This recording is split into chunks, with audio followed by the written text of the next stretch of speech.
अस्सलाम वालेकुम व्यूअर्स, आप देख रहे हैं Masood Bhatt English grammar channel. इसमें आपको एक्टिव वाइज, पैसिव वाइज और टेंसेस सब कुछ सिखाया जाएगा इंतहाई आसान तरीके से, और जिसमें कि आपकी तमाम प्रॉब्लम जो हैं वो हल हो जाएंगी।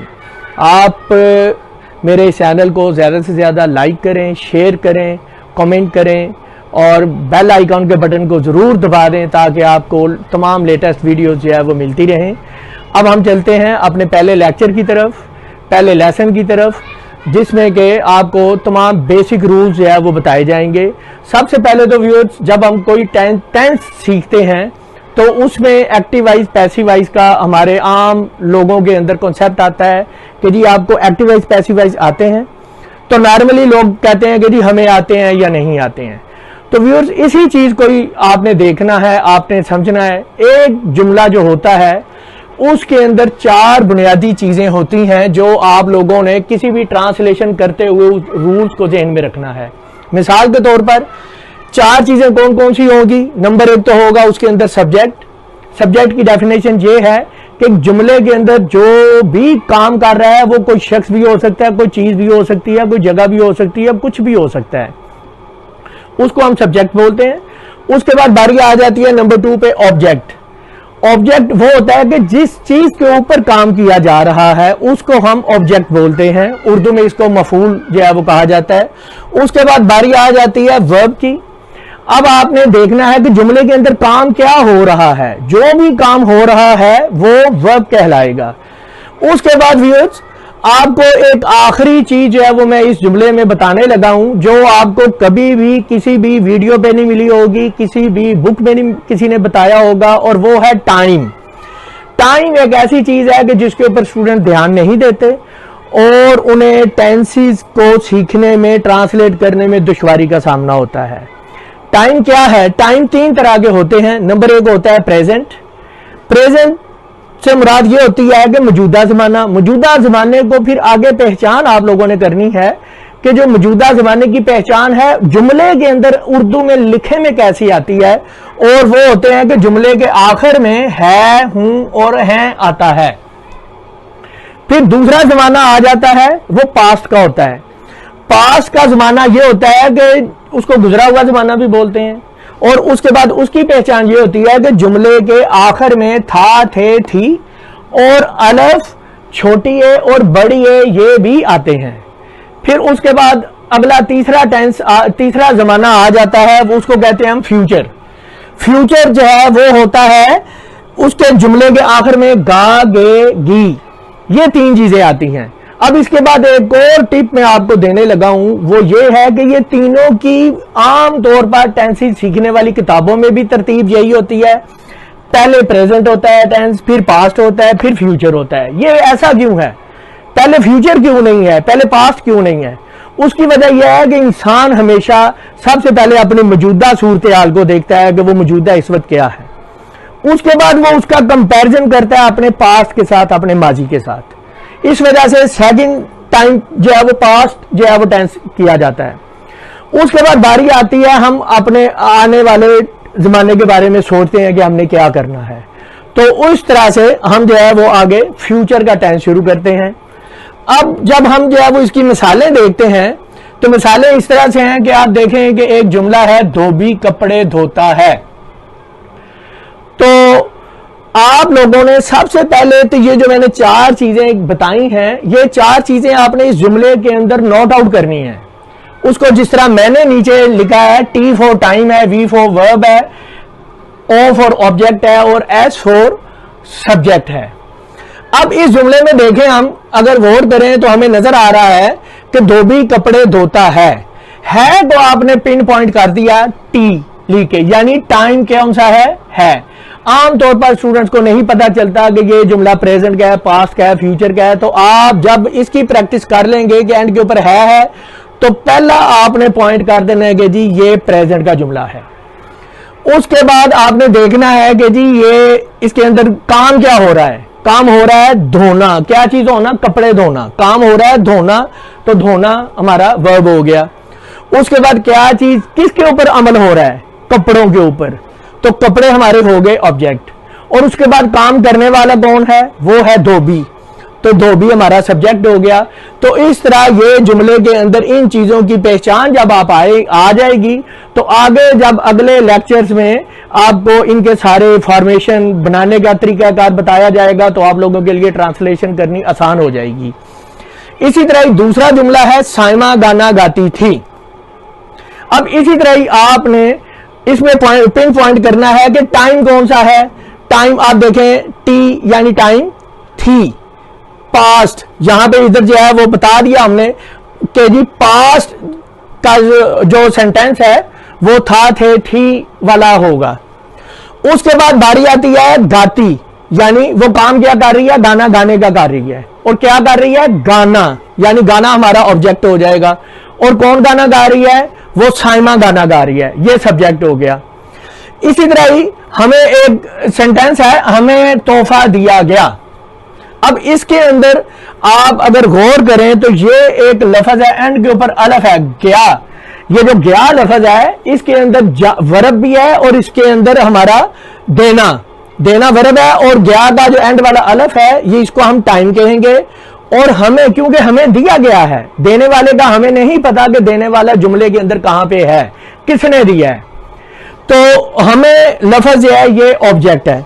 तो इस वजह से ये जुमला पास्ट का हो जाएगा और पैसिव वॉइस का कहलाएगा। हम पढ़ रहे हैं टाइम है, ये प्रेजेंट है। उसके बाद पढ़ना वर्ब है सॉरी, उसके बाद हम सब्जेक्ट है। अब आप देखें कि अगला एक पांचवा सेंटेंस है, वो लिखा हुआ है कि फूल बरसाए जाएंगे। इसको अगर आप गौर करें तो एंड के ऊपर टाइम है लिखा हुआ गे, फिर उसके बाद बरसाए जाना वर्ब है और फूल ऑब्जेक्ट है। क्यों कि हमें सब्जेक्ट का पता ही नहीं है फूल बरसा कौन रहा है।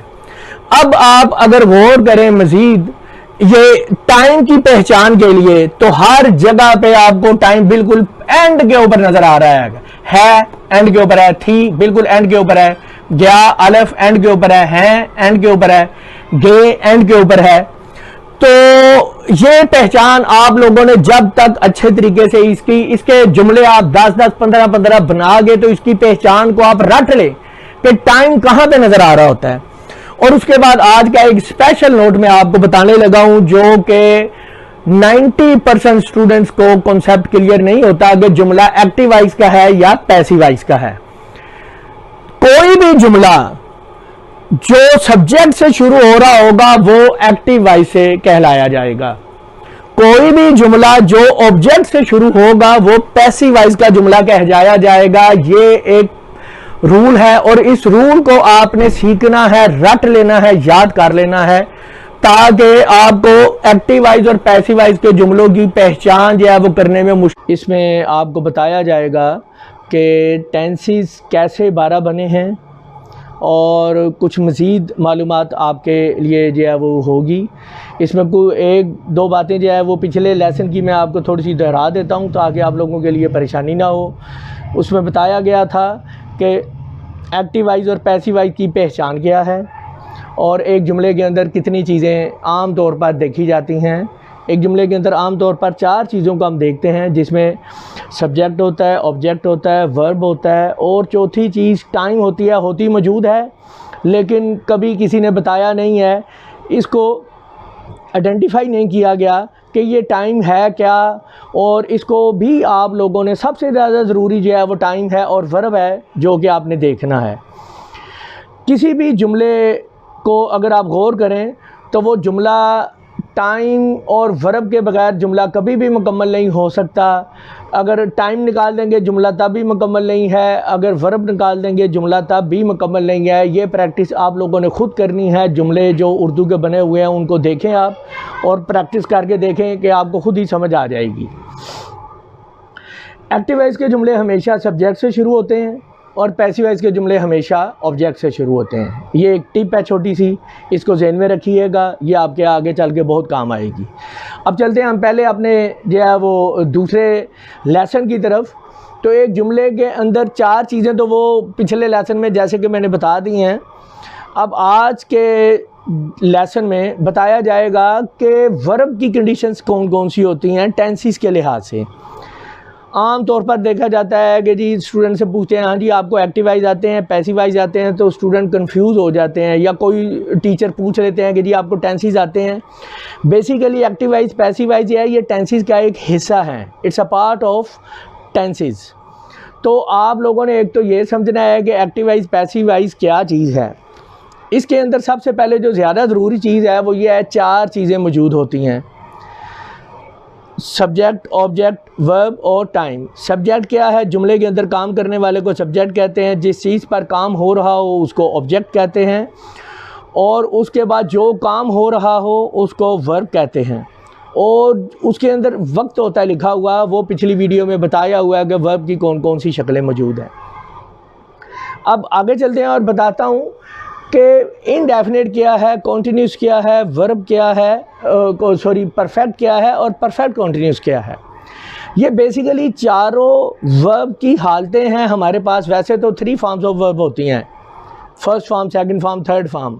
ये एक्टिव वाइज पैसिव वाइज के लिहाज से वर्ब की कंडीशंस हैं कि वर्ब कॉन्टीन्यूस हालत में है, वर्ब मुकम्मल हालत में है यानी कि परफेक्ट में है, और एक वर्ब है परफेक्ट कॉन्टीन्यूस यानी कि कोई भी काम मुसलसल जारी रहने के बाद जब मुकम्मल हो जाए उसको कहते हैं। अब मैं इन तीनों को डिफ़ाइन करूँगा, चारों को। इनडेफिनेट जो वर्ब है ये बेसिकली असल वर्ड है इंग्लिश का डेफिनेट यानी लाजमी, तो इसके साथ एक प्रीफिक्स लगा दिया गया है इन लगा के इसका मीनिंग चेंज हो गया। इनडेफिनेट का मतलब यह है कि गैर यकीनी सूरत हाल है वर्ब की। अब वो क्या है कि हम बेसिकली इसके साथ जब टाइम लगाएंगे प्रेजेंट का, तो प्रेजेंट इनडेफिनेट का मीनिंग कुछ और है। जब पास्ट लगा देंगे तो पास्ट इनडेफिनेट का मीनिंग कुछ और है। जब फ्यूचर लगा देंगे तो फ्यूचर इनडेफिनेट का मीनिंग कुछ और है। जबकि कॉन्टीन्यूस के साथ चाहे हम प्रेजेंट लगाएं, चाहे पास्ट लगाएं, चाहे फ्यूचर लगाएं, कॉन्टीन्यूस का मीनिंग चेंज नहीं होगा। इसी तरह ही परफेक्ट के साथ अगर हम प्रेजेंट लगाएं, पास्ट लगाएं, फ्यूचर लगाएं, परफेक्ट का मीनिंग चेंज नहीं होगा, जबकि इनडेफिनेट का मीनिंग चेंज होता जाता है। अब कॉन्टीन्यूस का मीनिंग तो चेंज हो जाता है, परफेक्ट का मीनिंग नहीं चेंज होता, परफेक्ट का मीनिंग भी चेंज नहीं होता, लेकिन परफेक्ट कॉन्टीन्यूस में आ गए स्टूडेंट्स को फिर कन्फ्यूजन हो जाती है, क्योंकि कुछ जुमले ऐसे हैं जिसमें काम शुरू है, मुसलसल है, और कुछ जुमले ऐसे होते हैं जिसमें काम मुसलसल जारी रहने के बाद मुकम्मल हो चुका होता है। अब बात आती है कि मुसलसल जारी रहने के बाद मुकम्मल कौन से जुमले हैं। मिसाल के तौर पर मैं कॉलेज पढ़ता रहा हूँ, रहा जो है कंडीशन बता रही है कि जारी है, लेकिन पढ़ता रहा हूँ ये सेंस दे रही है मुझे कि अब मैं नहीं पढ़ रहा, लेकिन जब मैं पढ़ता था तो मुसलसल पढ़ता था। और जारी कंडीशन इसकी ऐसी होती है कि बारिश सुबह से हो रही है। डिफरेंस जो है वो स्टूडेंट्स आपने जहन में ये रखना है कि सिंपल कॉन्टीन्यूस में और परफेक्ट कॉन्टीन्यूस में डिफरेंस ये है कि आप जब जो है वो ऐसा काम देखते हैं कि जिसके अंदर कोई टाइम नहीं है काम के शुरू होने में, तो वो कॉन्टीन्यूस सिंपल कॉन्टीन्यूस कहलाएगा। और जिसके अंदर टाइम आ गया काम के शुरू होने में, बारिश सुबह से हो रही है, हम 2 घंटे से पढ़ रहे हैं, काम जबकि अभी जारी है, लेकिन टाइम काम के शुरू होने का टाइम हमें बता दिया गया है, तो इसको हम कहते हैं कि ये परफेक्ट कॉन्टीन्यूस के जुमले हैं। उसके बाद मैं आपको बताता हूँ कि ये 4 चीज़ें तो आपके समझ में आ गई हैं। उसके बाद है टाइम। टाइम कितने किस्म के हैं? 3 किस्म के हैं। अब आज मैं आप लोगों को बताता हूँ कि ये 12 टेंसेस 12 टेंसेस कैसे बने हैं। ये 2 चीज़ें जो जुमले के अंदर लाजमी मौजूद होती हैं, उसमें एक चीज़ जो टाइम है वो कितनी है 3, और वर्ब की कंडीशन कितनी है 4। तो 3 4 आर 12, यानी 3 और 4 इनको आपस में मल्टीप्लाई करें तो आंसर 12 आता है। तो इस तरीके से हमारे 12 टेंसेस जो है वो वजूद में आ जाते हैं। तो मैं उम्मीद करता हूं कि आप लोग जो है वो इसको ज़रूर प्रैक्टिस करेंगे, देखेंगे, और इसकी जो है वो ज़्यादा से ज़्यादा प्रैक्टिस करेंगे। नोटबुक पास रख लिया करें, लेक्चर को 1-2 बार देखने के बाद उसकी सारी बातों को नोट कर लें और ज़्यादा से ज़्यादा प्रैक्टिस करें। Practice makes a man perfect. Practice ही आपको जो है वो इसमें परफेक्शन दिलाएगी। प्रेजेंट इंडेफिनिट का टेंस जो है वो सीखेंगे, और इसके अलावा आप लोगों को जो है वो पता होना चाहिए कि इससे पहले 2 लेक्चर्स में मैंने आप लोगों को इंग्लिश ग्रामर की जो बेसिक रूल्स हैं उसके वो सिखाए थे। अगर किसी ने नहीं अभी तक उसको देखा तो इसके बेल आइकन को बटन दबाएं ताकि आपको मज़ीद वीडियोस भी मिलती रहें, और इसको आप सब्सक्राइब भी करें, कमेंट करें और शेयर भी करें, और पिछली वीडियोस देखें, उससे आपका कॉन्सेप्ट क्लियर हो जाएगा। अब हम चलते हैं अपने पहले टेंस की तरफ, जो कि प्रेजेंट इंडेफिनिट का टेंस है। एक्टिव वॉइस के जुमलों की फॉर्मेशन में होगा, सिखाया जाएगा। एक्टिव वॉइस के जुमले उन जुमलों को कहते हैं जो कि सब्जेक्ट से शुरू हो रहे हों, यानी उर्दू में उनका जो स्टार्ट है, आगाज़ है, वो सब्जेक्ट से हो, काम करने वाले से हो। उसके बाद हम चलते हैं कि इसकी तारीफ़ क्या है। हर वो काम जो कि पेशे के लिहाज से किया जा रहा हो, फितरत के लिहाज से किया जा रहा हो, आदत के लिहाज से किया जा रहा हो, और वो काम पहले भी होता रहा हो, अब भी आप कर रहे हैं या कोई कर रहा है या फितरत की तरफ से हो रहा है, और आइंदा भी वो काम होता रहा होगा इंशाल्लाह। अब उसकी मिसाल कैसी है? उसकी मिसाल इस तरह की है कि जिस तरह के पहाड़ों पर बर्फ़बारी होती है, यानी पहले भी ये एक फितरी अमल है, अल्लाह ताला का निज़ाम है। पहले भी पहाड़ों पर बर्फ़बारी होती थी, अब भी होती है, आइंदा भी होगी। किसान गंदम की फसल काटता है, हम स्कूल जाते हैं, मैं अपना काम खुद करता हूँ, वो खाना पकाती है। ये सारे जुमले ऐसे हैं जिसमें कि हमें पता चलता है कि ये सारे काम चाहे पेशे के लिहाज से हैं, चाहे फितरत के लिहाज से हैं, चाहे आदत के लिहाज से हैं, ये काम पास्ट में भी होते रहे हैं, और ये काम प्रेजेंट में भी हैं और फ्यूचर में भी हैं। अब इसके बाद जो है वो हम चलते हैं कि पहचान आम तौर पर क्या होती है। इन जुमलों की पहचान आम तौर पर उर्दू के ग्रामर्स की बुक्स में दी जाती है कि उर्दू जुमलों के आखिर में ता है, ती है, ते हैं वगैरह आता है। ये पहचान तो ठीक है, लेकिन ये एक रटी रटाई पहचान है, कॉन्सेप्ट नहीं है कोई किसी ने बताया, इसका क्लियर किया कि ये क्यों है, ता है क्यों है। बेसिकली पहचान किसको हम कहते हैं? पहचान उसको कहते हैं कि जो वर्ड हम देखें कि वो हमें हर जुमले के अंदर मिल रहा हो। अब क्या हर जुमले के अंदर हमें पहाड़ों नज़र आ रहा है? क्या हर जुमले के अंदर हमें गंदम नज़र आ रही है, स्कूल नज़र आ रही है, हमें काम नज़र आ रहा है, लफ्ज़ खाना लफ्ज़ नज़र आ रहा है? नहीं। तो कॉमन क्या है? जो कॉमन है वही इसकी पहचान होगी। अब कॉमन हमें जो है वो नज़र आ रहा है 2 चीज़ें, ता, ते, ती और है। अब जो है वो मैंने पहले लेक्चर्स में समझा दिया था आप लोगों को कि 2 चीज़, वैसे तो जुमलों के अंदर बहुत सारी चीज़ें होती हैं, सारे पार्ट्स ऑफ स्पीच मौजूद होते हैं, लेकिन 2 चीज़ों के बगैर जुमले मुकम्मल नहीं होते। नंबर 1 टाइम, अगर किसी जुमले में टाइम नहीं आया तो जुमला मुकम्मल नहीं हो सकता, और वर्ब, यानी वर्ब के बगैर भी जुमला मुकम्मल नहीं होता। अगर हम यही देखें तो फिर जो वर्ब है हमारा, हमने उसको मज़ीद सिंप्लीफाई कर लिया, और जो टाइम है उसको दे के तो उन दोनों को कॉमन निकाल के तो वो पहचान जो है वो ये बनी, ता है, ती है, ते हैं। उम्मीद है कि ये बात आप लोगों को आज तक किसी ने नहीं बताई होगी कि ये ऐसी पहचान है क्यों, कोई और लफ्ज़ क्यों नहीं है। अब इसके बाद हम चलते हैं कि जी इसके बनाने के तरीक़ेकार क्या हैं। जुमले आम तौर पर अल्फाज जो जुमले होते हैं वो 4-5 तरह के होते हैं। एक सादा जुमला, मस्बत जुमला जिसको कहते हैं, जिस तरह के ये जुमला है कि पहाड़ों पर बर्फ़बारी होती है, ये एक सादा जुमला है। फिर आ जाता है कि मनफी जुमला। मनफी जुमला क्या होता है कि जी पहाड़ों पर बर्फ़बारी नहीं होती है। फिर उसके बाद जुमला आ जाता है सवालिया, क्या वो स्कूल जाता है, यानी कोई सवाल पूछा जा रहा है। फिर एक डबल सवालिया, उसको जुमले को हम बोलते हैं कि डबल सवालिया क्या है, उसके अंदर जो कुछ उर्दू के अल्फाज हैं, क्या, क्यों, कब, कैसे, कहाँ, किसको, ये जो अल्फाज हैं ये एक एक्स्ट्रा हमें नज़र आते हैं इस जुमले के अंदर। जब हम फॉर्मेशन बनाते हैं तो हमने उसको लिखा हुआ है WH का नाम दे दिया हुआ है, क्योंकि सिवाय एक लफ्ज़ के हाउ, HOW, इसके अलावा बाकी तमाम अल्फाज है वो WH से ही शुरू होते हैं। तो ये इसका एक शॉर्ट फॉर्म एब्रीविएशन सा बना के तो इसको फॉर्मेशन में बता दिया हुआ है। इस फॉर्मेशन को आप लोगों ने ज़हन में रखना है, इसको गौर से देखना है, समझना है, और इसकी ट्रांसलेशन आपने इस तरह से करनी है कि जिस तरह आप फिलिंग दी ब्लैंक्स कर रहे हैं।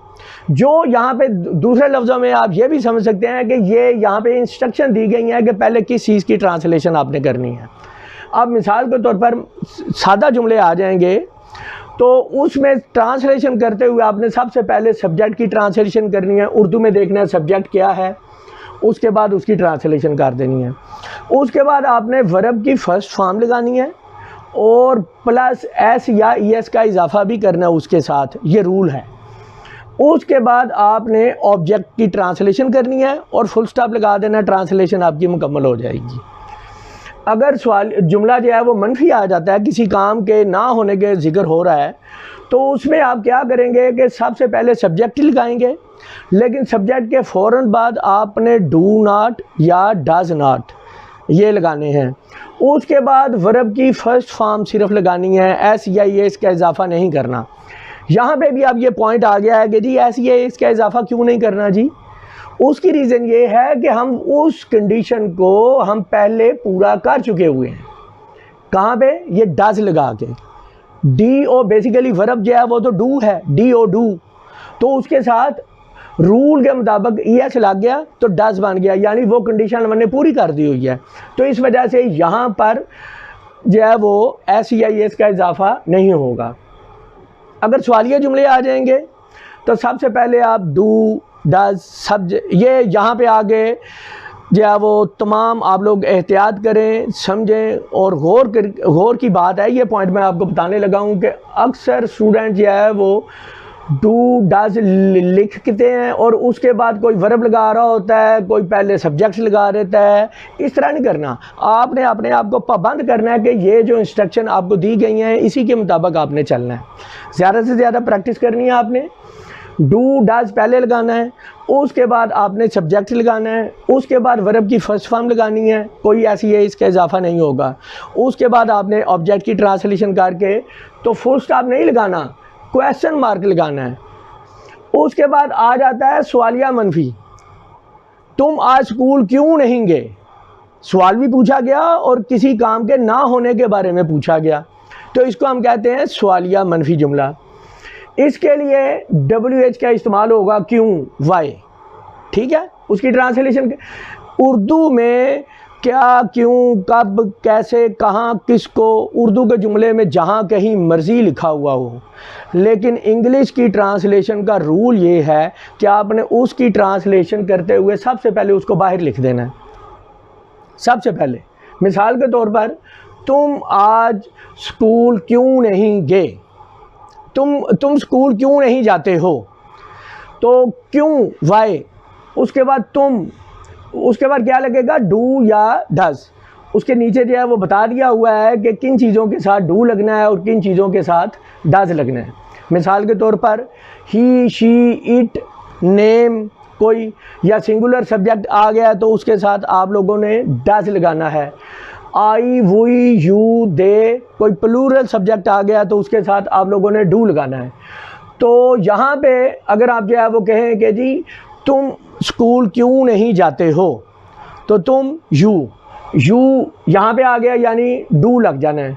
तो पहले गया है WH यानी वाई लगेगा, फिर उसके बाद डू लगेगा, वाई डू, फिर उसके बाद सब्जेक्ट क्या है, तुम, you, why do you not, नहीं ये डबल सवालिया मनफी है, not, why do you not. उसके बाद वर्ब क्या है, जाना, गो, और कहाँ, ऑब्जेक्ट क्या है, स्कूल, तो गो टू स्कूल।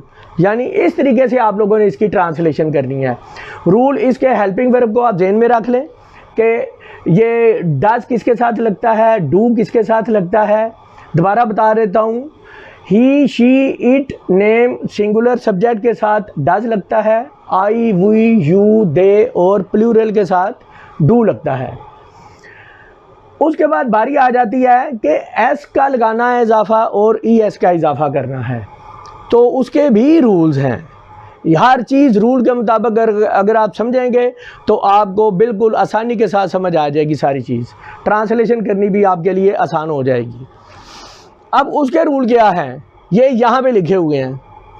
एस या ई एस लगाने के असूल, अगर किसी वर्ब के आखिर में O, S, C H, S H, X ये आ जाएं तो, और उसके साथ वो सिंगुलर सब्जेक्ट हो, साथ ये भी कंडीशन है यानी कि एस या एस का इजाफा होना है, तो फिर हम उसके साथ ई एस का इजाफा लगाते हैं।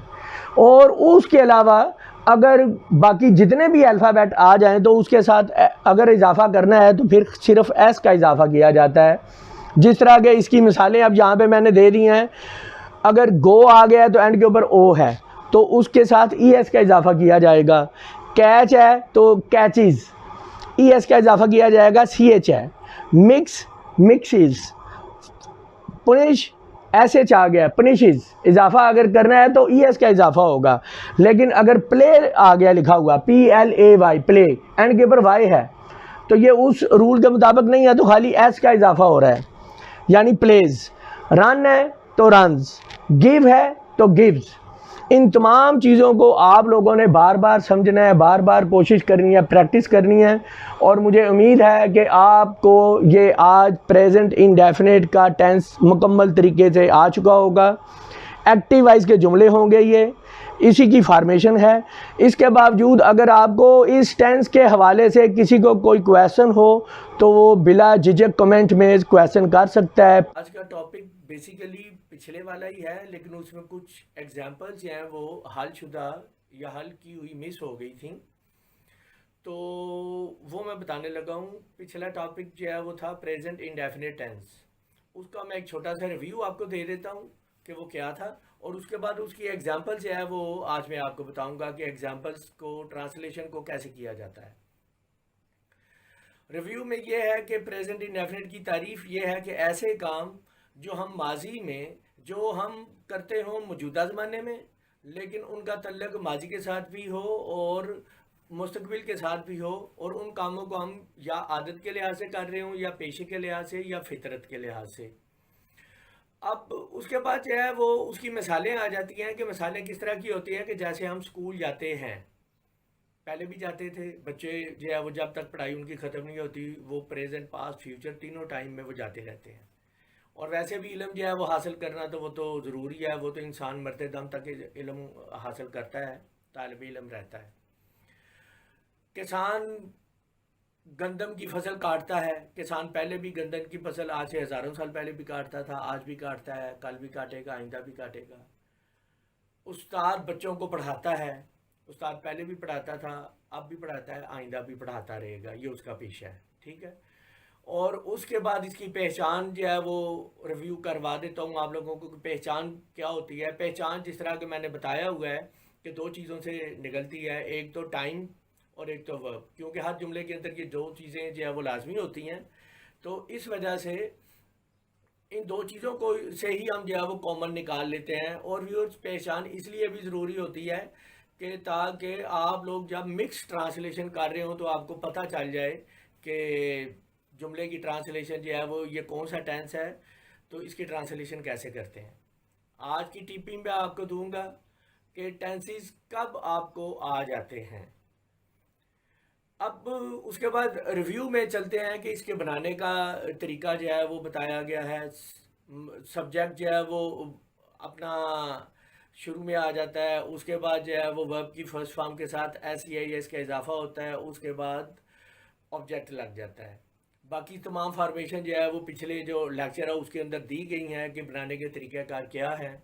और उसके बाद जो है वो आप गौर करें तो जुमलों को देखें तो पहचान की बात आ जाती है। मैं बता रहा था तो ता है, उर्दू जुमलों के आखिर में काम की नोयत में से कॉमन करके हमने निकाले हैं, ता है, ती है, ते है वगैरह आते हैं, ठीक है। उसके बाद अब हम चलते, ये इसका जो है वो ये है कि बनाने का तरीका वो क्या है, वो पूरी डिटेल मैंने बता दी हुई है, वो भी आप लोगों ने समझ ली होगी। तो अब हम चलते हैं इसकी एग्जांपल की तरफ। तो सबसे पहले मस्बत जुमलों की ट्रांसलेशन आपको बताते हैं कि कैसे करते हैं।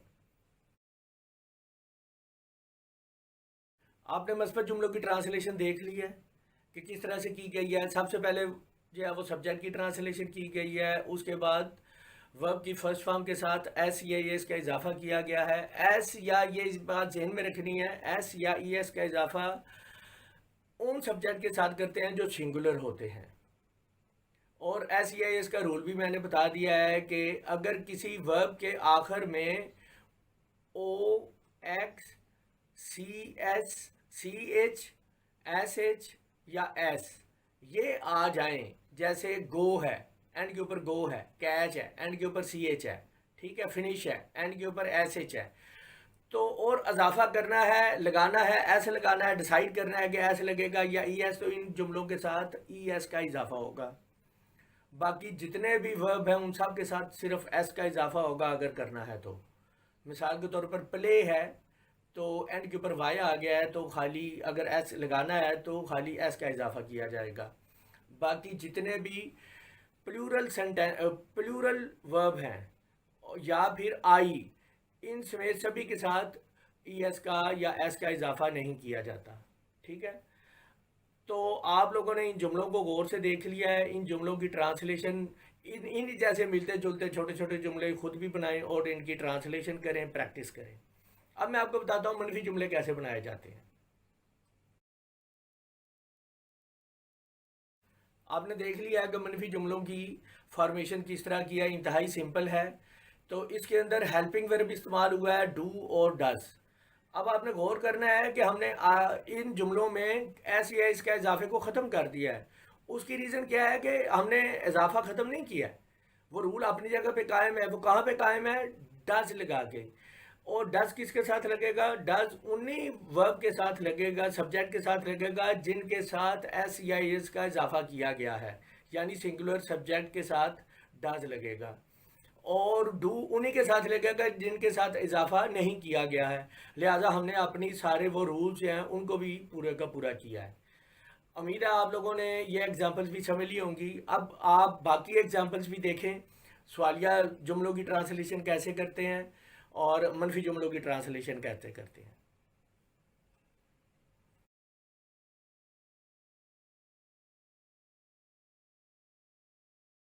अब आपने देख लिया होगा कि सवालिया जुमले की ट्रांसलेशन करते वक्त भी तमाम रूल्स वही हैं, सिर्फ क्या हुआ है कि हेल्पिंग वर्ब को हमने बाहर लिख दिया है। अगर सवालिया जुमले के अंदर क्यों, कब, कैसे, कहाँ वगैरह का इस्तेमाल आ गया है तो उनकी ट्रांसलेशन सबसे पहले हमने कर दिया है। वाट है, वैन है, वेयर है, तो इस तरह के जितने भी अल्फाज हैं उन सब की हमने ट्रांसलेशन सबसे पहले करनी है। फिर हेल्पिंग वर्ब लग रहा है और उसके बाद सब्जेक्ट लग रहा है और उसके बाद वर्ब की फर्स्ट फॉर्म और ऑब्जेक्ट की ट्रांसलेशन करके क्वेश्चन मार्क करके सेंटेंस कंप्लीट कर दिया है। और जो सवालिया मनफी जुमले हैं उसके अंदर भी आपने ये फॉर्मेशन भी देख ली होगी, गौर किया होगा आप लोगों ने कि उसके अंदर यहाँ पे एक बात मैं आपको बता दूँ जो अक्सर स्टूडेंट गलत कर जाते हैं कि शुरू में ही डू नॉट लगा देते हैं। शुरू में डू नॉट नहीं लगाना भाई, आपने डू सबसे पहले लगाना है या WH पहले लगा के फिर डू या डज लगाना है। और नॉट हमेशा सब्जेक्ट के बाद आया करेगा, ठीक है। हेल्पिंग वर्ब को सिर्फ बाहर लेके जाते हैं और सब्जेक्ट के बाद अगर जुमला सवालिया मनफी है तो सब्जेक्ट के बाद नॉट का इस्तेमाल किया जाता है, ठीक है। मुझे उम्मीद है कि आपको सारा ये एग्जाम्पल सारी समझ में आ गई होंगी। अब मैं आपको बताता हूँ, टिप देता हूँ कि आपको कैसे पता चलेगा कि आपको टेंसेस आ गए हैं। ये आपका कोई भी किसी भी ग्रामर की बुक में आपको नहीं मिलेगी ये टिप। कोई भी टीचर आपको नहीं बताएगा कि ये आपको कैसे महसूस होगा कि आपको टेंसेस आ गए हैं। इसका एक इंतहाई सिंपल मेथड है, वो ये है, आप सुन के सबसे पहले तो परेशान हो जाएंगे। वो ये है कि जब आपको टेंसेस भूल जाएंगे, वो ये टिप है। अब आप परेशान हो जाएंगे कि टेंसेस मतलब भूल गया तो फिर टेंसेस आ कैसे गए। अरे भाई, जब आप कोई भी पैराग्राफ राइटिंग कर रहे हैं, जब आप लिख रहे हैं और आपके दिमाग के अंदर टेंसेस नहीं आ रहे, आप ट्रांसलेशन नहीं कर रहे हैं, फ्लुएंसी में आप लिख रहे हैं, आप ये नहीं सोच रहे कि ये अब मैंने ये एक्टिव वॉइस का जुमला लिखना है या पैसिव वॉइस का लिखना है, लेकिन आप फ्लुएंसी में लिख रहे हैं और करेक्ट ग्रामेटिकली करेक्ट लिख रहे हैं, तो ये वो स्टेज होती है जिसमें कि आप समझते हैं कि अब आपको टेंसेस आ गए हैं कंप्लीट। टेंसेस की बात करते हैं तो वो सिर्फ एक्टिव वॉइस पैसिव वॉइस ही नहीं होते, उसके अंदर पार्ट्स ऑफ स्पीच भी होते हैं, डायरेक्ट इनडायरेक्ट भी होते हैं, पंक्चुएशंस भी आती हैं, उसमें सब कुछ होता है, ठीक है। तो जब आप ये सारी चीज़ें सीख जाएंगे तो इंशाल्लाह फिर आपको पता चलेगा कि हाँ जी अब मैं ये बहुतें भूल चुका हूँ। टेंसेस आपको याद नहीं आएंगे जब आप जो है वो कंटिन्यूस पैसेज को कर रहे होंगे। तो ये थी आज की टिप, उम्मीद करता हूँ कि आपको समझ आई होगी। सबसे पहले तो हम चलते हैं अपने आज के टॉपिक की तरफ, जो कि है पास्ट इंडेफिनिट का टेंस।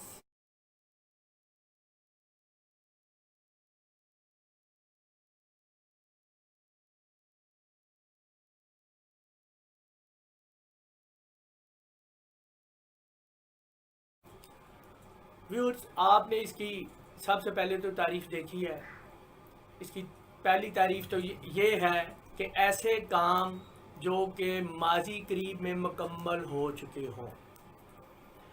अब मैं आज आपको दोबारा ये बात समझाना चाह रहा हूँ कि जब भी इंग्लिश ग्रामर सीखनी है, ट्रांसलेशन सीखनी है ख़ुसूसी तौर पर, तो उसमें ये लफ्ज़ नहीं पकड़ना कि ऐसे जुमले, ये लफ्ज़ जुमले कुछ भी नहीं है। अगर सीखना है तो ऐसे काम, क्योंकि जुमले के अंदर काम की ही जो है वो डिटेल बताई गई होती है। तो ऐसे काम जो कि माजी करीब में मुकम्मल हो चुके हों, उनको हम कहते हैं कि ये पास्ट इंडेफिनिट के जुमले हैं। मिसाल के तौर पर, मेहमान चले गए, बारिश रुक गई, किसान ने फसल काट ली, उसने खाना पका लिया। इस तरह जितने भी ये सेंटेंसेस हैं, इनको हम कहेंगे कि ये पास्ट इंडेफिनिट के जुमले हैं। इसके बाद इसकी तारीफ नंबर 2 भी होती है, और वो ये है कि ऐसे काम जो हम सिर्फ माजी में करते रहे हों, पेशे के लिहाज से, फितरत के लिहाज से या आदत के लिहाज से। अब उसकी मिसालें जो है वो हम इस तरह से कह सकते हैं कि वो खाना पकाती थी, हम स्कूल जाते थे, गर्मियों में बारिश पड़ती थी।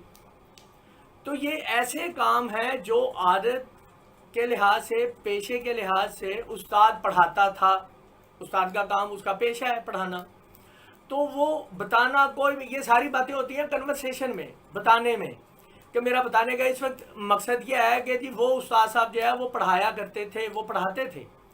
ठीक है, तो ऐसे जुमलों को भी हम कहते हैं कि ये पास्ट इंडेफिनिट के जुमले कहलाए जाएंगे। ठीक है, उसके बाद बारी आ जाती है इसकी पहचान की।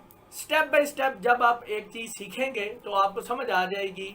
अगर आप आगे पीछे करेंगे तो फिर आपको समझ नहीं आएगी। तो पहला स्टेप ये होता है कि उसकी डेफिनेशन क्या है, दूसरा स्टेप उस डेफिनेशन को आगे डिफाइन किया जाना चाहिए, और तीसरे स्टेप में उसकी पहचान आती है। तो अब हम पहचान की तरफ चलते हैं। तो मैंने आप लोगों को पहले समझाया हुआ है कि पहचान नंबर 2 चीज़ों से निकलती है जो हर जुमले के अंदर लाजमी मौजूद होते हैं, और वो कौन से होते हैं? एक काम होता है हर जुमले में लाजमी, काम के बगैर जुमला मुकम्मल नहीं होता, और दूसरा वक्त के बगैर, टाइम के बगैर जुमला मुकम्मल नहीं होता। तो इन जुमलों में अगर हम जो है वो गौर करें तो हमें चंद एक अल्फाज जो है वो कॉमन नज़र आ रहे हैं। जो कॉमन नज़र आए हैं वही हमारी पहचान होगी। मिसाल के तौर पर उर्दू जुमलों के आखिर में हमें नज़र आया है ये अलिफ या, यानी अलफ, छोटी है, बड़ी है। फिर हमें आखिर में नज़र आया है ता था, ती थी, ते थे वगैरह। ठीक है, तो आपने ऐसे हर ऐसे जुमले को जिसके आखिर में ये अल्फाज आ जाएं, उसको पास्ट इंडेफिनिट में कंसीडर करना है, फिर उस जुमलों की ट्रांसलेशन करनी है। अब मैं आपको बताता हूं कि इन जुमलों की ट्रांसलेशन कैसे करते हैं। अभी आपने देखी है, सबसे पहले तो मस्बत जुमलों की ट्रांसलेशन कैसे करते हैं। तो व्यूअर, सबसे पहले तो सब्जेक्ट की ट्रांसलेशन लगी है, उसके बाद वर्ब की सेकंड फॉर्म लगी है, उसके बाद ऑब्जेक्ट लगा के तो हमने फुल स्टॉप लगा दिया। अब यहाँ पे आप लोगों का एक सवाल बनता है कि जी हमने वर्ब की सेकंड फॉर्म लगा दिया, वो क्यों लगाई है? वो इस वजह से लगाई है कि प्रेजेंट इंडेफिनिट में हमने वर्ब की फर्स्ट फॉर्म लगाई थी, अब प्रेजेंट का पास्ट ऑटोमेटिकली सेकंड फॉर्म में चला गया, तो हम यहाँ पर हम वर्ब की सेकंड फॉर्म यूज़ कर रहे हैं। ये बात आपने ज़हन में रखनी है कि पास्ट इंडेफिनिट के रूल के मुताबिक वर्ब की सेकंड फॉर्म लगेगी। ठीक है, और उसके बाद ऑब्जेक्ट लगाएंगे और जुमले की ट्रांसलेशन मुकम्मल हो जाएगी। उसके बाद बारी आती है इनके जुमलों की। अब आप जो है वो जुमले अगर आपने गौर किए हो तो सबसे पहले जुमले के अंदर सब्जेक्ट की ट्रांसलेशन की गई है, उसके बाद डायरेक्ट वर्ब की सेकंड फॉर्म लगाई गई है, जो भी जुमले के अंदर काम हो रहा है उसकी सेकंड फॉर्म जो है वो लगा दी गई है। और उसके बाद ऑब्जेक्ट की ट्रांसलेशन करके सेंटेंस को कंप्लीट कर दिया गया है फुल स्टॉप लगा के। ठीक है, उसके बाद अब हम चलते हैं मनफी जुमले बनाने की तरफ।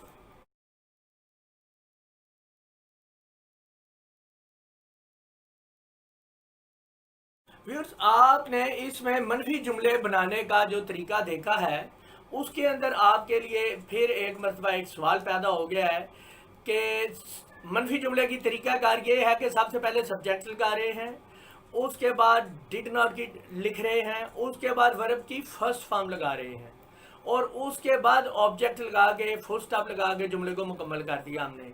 यहाँ सवाल ये पैदा होता है कि वैसे तो हमने पहले सीखा है कि जितने भी पॉजिटिव जुमले होते हैं, सादा जुमले होते हैं या सिंपल सेंटेंस, इन सभी का एक ही तरीकाकार होता है, इन सभी का ये एक ही चीज़ के दो नाम है, एक ही किस्म के तीन नाम है। ठीक है, तो मस्बत जुमलों में तो हमने कहा था कि वर्ब की सेकंड फॉर्म लगेगी, यहाँ पे हम वर्ब की फर्स्ट फॉर्म लगा रहे हैं। तो वो क्यों?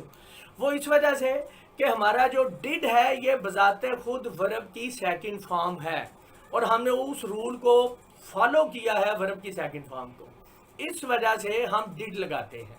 ठीक है व्यूअर, जब आप क्वेश्चन करेंगे, जब आप समझने की कोशिश करेंगे ना, ये टेंसेस रट्टा लगाने से कभी भी नहीं आएंगे। ये रूल्स को आप फॉलो करें, अपने दिमाग में बिठाएं, इंतहाई आसानी के साथ आपको जो है वो समझ में आ जाएगी। सिर्फ वोकैबुलरी आपको प्रॉब्लम देगी, तो इंशाल्लाह आज के लेक्चर के एंड के ऊपर मैं वोकैबुलरी की ऐसी ज़बरदस्त टिप दूंगा कि ज़िंदगी में कभी भी आपको किसी ने नहीं बताया होगा वो तरीक़ाकार। अब उसके बाद जो है वो मैं आपको बताता हूँ कि इसकी ट्रांसलेशन अगर आपने अभी देखी है तो उसमें सबसे पहले सब्जेक्ट की ट्रांसलेशन कर दी गई है, फिर उसके बाद डिड नॉट लगा दिया गया है और उसके बाद वर्ब की फर्स्ट फॉर्म लगा के और ऑब्जेक्ट लगाया गया है और फुल स्टॉप लगा के जुमले को मुकम्मल कर दिया गया है। अब मैं आपको बताता हूँ कि इसके अगर सवालिया जुमले आ जाएं जिसमें कोई सवाल पूछा गया है तो उनकी ट्रांसलेशन कैसे करते हैं।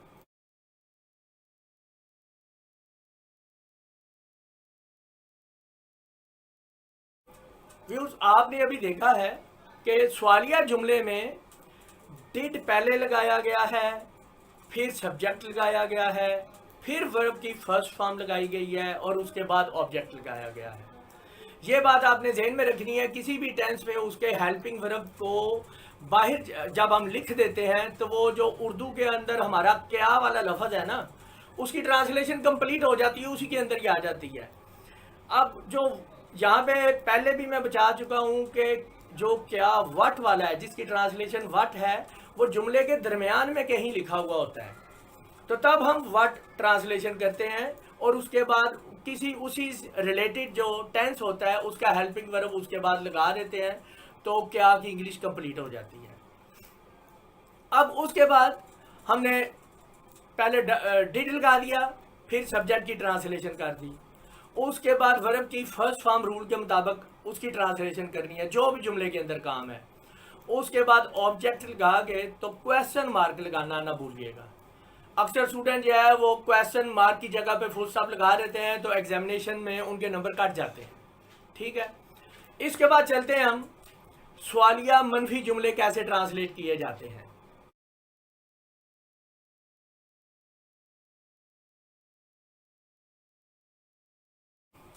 व्यूअर्स, आपने सवालिया मनफी जुमले देखे हैं, इसके ऊपर इस फॉर्मेशन के ऊपर ज़रा बराए मेहरबानी आपने बहुत गौर करना है। ये एक ऐसी इसके अंदर कॉमन मिस्टेक हर स्टूडेंट मोस्टली करते हैं कि वो ध्यान नहीं देते हैं। सबसे पहले तो इसकी आपने फॉर्मेशन देखी है, मैंने सबसे पहले लिखा है डिड, उसके बाद सब्जेक्ट और उसके बाद नोट लगाया है सवालिया मनफी जुमले की फॉर्मेशन में। उसके बाद वर्ब की फर्स्ट फॉर्म लगेगी और उसके बाद ऑब्जेक्ट और बाद में क्वेश्चन मार्क। अब मोस्टली स्टूडेंट गलती क्या करते हैं, मोस्टली स्टूडेंट गलती ये करते हैं कि डिड नॉट शुरू में ही लगा देते हैं और उसके बाद सब्जेक्ट लगा देते हैं और उसके बाद जो है वो वर्ब की फर्स्ट फॉर्म लगा देते हैं। इससे टोटल सेंटेंस उनका गलत हो जाता है। तो इस वजह से आपने इस बात का ध्यान रखना है कि जितने भी आपके सेंटेंसेस सवालिया मनफी के हों तो उसमें सबसे पहले डिड का इस्तेमाल होना है। अगर उसके अंदर WH कोई आ गया है, क्या, क्यों, कब, कैसे, कहाँ वगैरह अल्फाज आ गए हैं, तो उनकी ट्रांसलेशन डिड से भी पहले लगानी है, और उसके बाद डिड लगाना है, फिर सब्जेक्ट की ट्रांसलेशन करनी है, फिर नोट लगाना है, फिर उसके बाद वर्ब की फर्स्ट फॉर्म लगानी है, और उसके बाद ऑब्जेक्ट लगाना है, और फिर जुमला आपका मुकम्मल होगा। इसको आपको मैं बार बार कह रहा हूँ कि ये अक्सर स्टूडेंट मिस्टेक करते हैं। तो आपने इसको इसी सबसे पहले ट्रांसलेशन करते हुए मैं बार बार वीडियोस में अक्सर जो है वो बता देता होता हूँ कि इस फॉर्मेशन को आप कागज़ के ऊपर लिख लें, और उसके बाद देखें कि ये समझ लें कि ये एक टीचर है आपका, वो आपको इंस्ट्रक्शन दे रहा है कि सबसे पहले आपने WH अगर है तो ठीक है, नहीं तो डिड का इस्तेमाल कर रहे हैं, सबसे पहले आप डिड लिख लें। उसके बाद आप जो है वो आपने क्या करनी है, जुमले में देखें कि सब्जेक्ट क्या है, उसकी ट्रांसलेशन कर दें। उसके बाद नोट लिखा हुआ है फॉर्मेशन में, फिर वो लगाएं, फिर उसके बाद वर्ब की फर्स्ट फॉर्म लगाएं, और उसके बाद ऑब्जेक्ट लगा के जुमले की ट्रांसलेशन को मुकम्मल करें। तो इस तरीके से व्यूअर्स आपका आज का ये पास्ट इंडेफिनिट का जो टेंस है ये मुकम्मल हो गया है। अगर आप इन रूल्स के ऊपर अच्छे तरीके से प्रैक्टिस करेंगे, घर में बैठ के प्रैक्टिस ज़रूर करें, ज़रूर किसी ना किसी शक्ल में बैठ के 5-10 जुमले, छोटे छोटे से जुमले बनाएं, ताकि आपकी ग्रिप हो कि सब्जेक्ट की फ़ौरन पहचान क्या है, ऑब्जेक्ट की क्या है और वर्ब की क्या है। ठीक है, तो अब चलते हैं आज की टिप की तरफ। व्यूअर्स, आप लोगों ने आज की टिप के मुताबिक एक डिक्शनरी लेनी है, कोई भी डिक्शनरी, किसी भी कंपनी की, किसी की भी। अब उसका ये है कि उसका सबसे पहला पेज आपने खोलना है, उस पेज के ऊपर लिखा हुआ होता है कौन सा, जिसके अंदर अल्फ़ाबेटिकल लिस्ट ऑफ एब्रीवेशंस, ये इस तरह, ये आप देखें, ये अब आपके कैमरे के अंदर सामने नज़र आ रही है आपको। आपने ये जो लिस्ट है इसको बहुत अच्छे तरीके से पढ़ना है। इसका बेनिफिट है, ये डिक्शनरी में कोई बेवकूफ़ नहीं है कि उन्होंने इसको लिख दिया है। ये डिक्शनरी भी पढ़ना, इसको समझना एक आर्ट है, एक फ़न है, और जो इस फ़न को समझ गया तो वो उसकी वोकैबुलरी बहुत इम्प्रूव हो जाती है। क्योंकि जब आप कोई वर्ड देखते हैं तो ए लिखा हुआ है, ए कैपिटल ए, फिर स्मॉल ए, ठीक है, तो मुख्तलिफ चीज़ें लिखी हुई हैं। ए कैपिटल ए स्टैंड करता है अरेबिक को, यानी कि किसी वर्ड के आगे अगर कैपिटल ए लिखा हुआ है तो इट मीन्स कि वो अरेबिक का वर्ड है। किसी वर्ड के आगे अगर कैपिटल एच लिखा हुआ है तो इसका मतलब है कि वो वर्ड हिंदी का है, हिंदी जो लैंग्वेज है उसका है। इसी तरह ही किसी वर्ड के आगे अगर कैपिटल एस लिखा हुआ होगा तो वो वर्ड संस्कृत का कहलाएगा।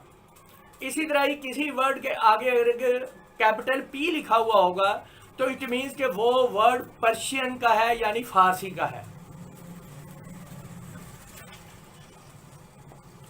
उसके बाद आपने एक तो ये इंफॉर्मेशन अपनी कलेक्ट करनी है कि ये वर्ड कौन सा है, उसके बाद उस वर्ड की डिटेल में चले जाना है कि वो वर्ड क्या है। बाज़ जगह पे वो उन्होंने लिखा हुआ होगा एडजेक्टिव है, ये सारे ग्रामर के रूल जब आप सीख लेंगे तो आपको ये सारी और भी आसान हो जाएगी चीज़ें। ठीक है, अब आप चलते हैं कि कोई वोकैबुलरी कैसे अब आपने इम्प्रूव करनी है अपनी। ये मेरे हाथ में है इंग्लिश की डिक्शनरी, इंग्लिश टू उर्दू। ठीक है, अब आपने करना ये है कि पहला सफ़ा आपने खोलना है, कोई भी रैंडमली पेज खोलना है आपने, ऐसे।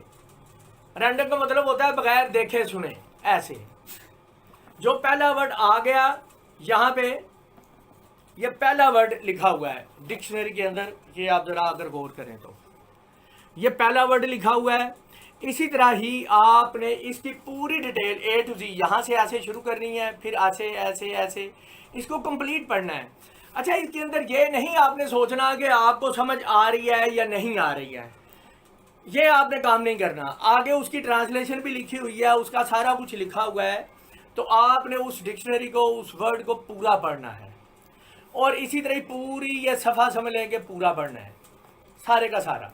और ये इतनी देर तक आपने पढ़ना है। नंबर एक तो ये पढ़ना उस वक्त है जब आप मेंटली तौर पे बिल्कुल फ्रेश हो चुके हों, बिल्कुल। और पढ़ना उस अंदाज में है जिस तरह के या तो आप अपनी कोई फेवरेट फिल्म देख रहे हैं या फेवरेट नावल पढ़ रहे हैं। ठीक है, तो सिर्फ इसको पढ़ना है आपने और कुछ भी नहीं करना। अब जिस तरह कि मैंने ये दोबारा उर्दू टू इंग्लिश डिक्शनरी निकाली है, इसके अंदर भी इसी तरह ही है, सेम पैटर्न उसी तरह के चलता है। तो आप ये डिक्शनरी ये पढ़ेंगे, यहाँ तक पढ़ेंगे, यहाँ तक पढ़ेंगे, फिर अगर आपने 5 मिनट पढ़ ली, 10 मिनट पढ़ ली, जब दिमाग थक गया इसको छोड़ देना, चाहे 3 मिनट बाद दिमाग थक जाए, आपने दोबारा नहीं पढ़ना। फिर आपने ये काम इसी तरह ही करना है, सिर्फ रीडिंग करनी है, कोई लफ्ज़ आपने याद नहीं करना किसी किस्म की, सिर्फ आपने रीडिंग करनी है पूरी अपनी तवज्जो के साथ, गौर करके।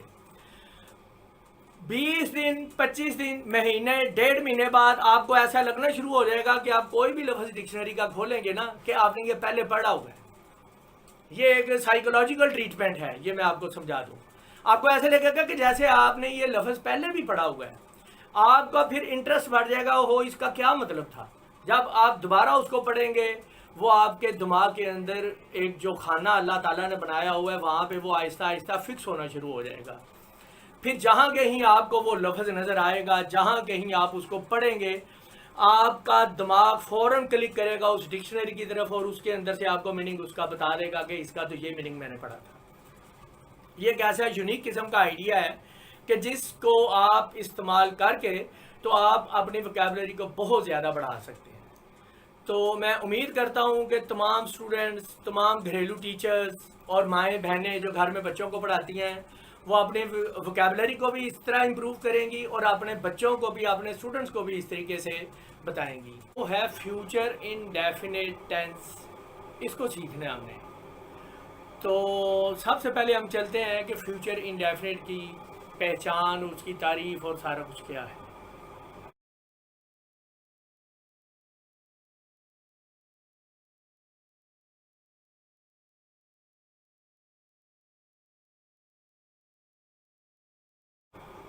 व्यूअर्स, आपने अभी इसकी डेफिनेशन देखी है। ये एक ऐसा टेंस है जो सबसे ज़्यादा आसान गिना जाता है। इसकी ट्रांसलेशन करनी आसान है, इसका हर चीज़ ही आसान है, सिर्फ आपने हल्का सा कॉन्सेप्ट लेना है और बस फिनिश। इसकी सबसे पहले तो तारीफ यह है कि आप जितने भी मनसूबाबंदी करते हैं, प्लानिंग करते हैं, वो सारी की सारी फ्यूचर इंडेफिनिट में कहलाती है।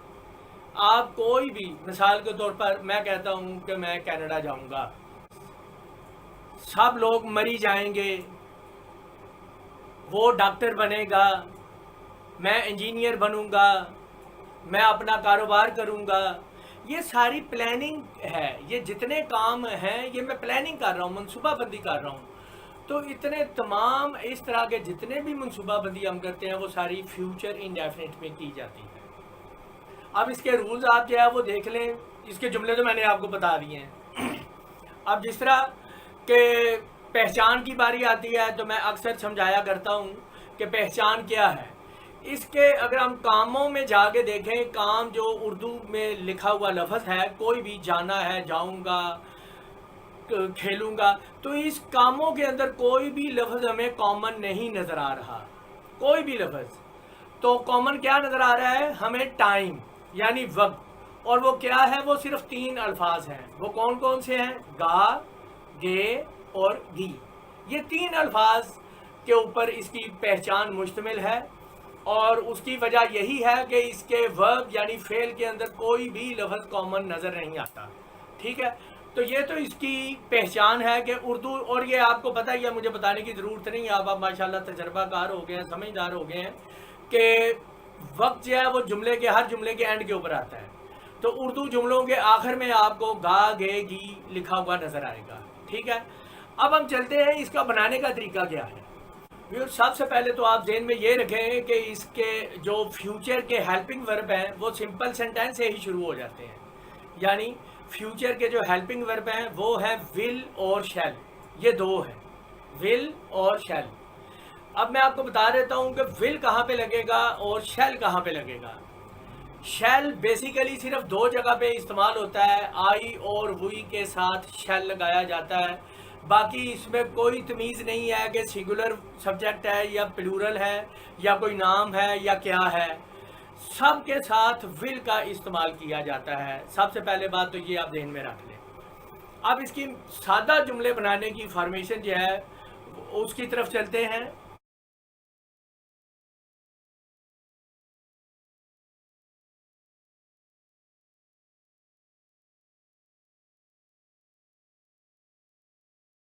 अभी आपने देखी है कि सादा जुमले क्या है। हर जुमले की ट्रांसलेशन करते हुए जेन में रखना है, सबसे पहले सब्जेक्ट की ट्रांसलेशन करनी है, उसके बाद इसके हेल्पिंग वर्ब जो है वो विल और शैल हैं, उनमें से आपने चॉइस करनी है। रूल मैंने आपको बता दिए हैं कि क्या लगना है। विल लगाना है तो विल लगा दें, शैल लगाना है तो शैल लगा दें, और उसके बाद वर्ब की फर्स्ट फॉर्म आप लगाएंगे और उसके बाद ऑब्जेक्ट लगा के सेंटेंस को कंप्लीट कर देंगे। इंतहाई सादा जो है वो ट्रांसलेशन इसकी होती है। अब चलते हैं हम कि इसके मनफी जुमले किस तरह बनेंगे।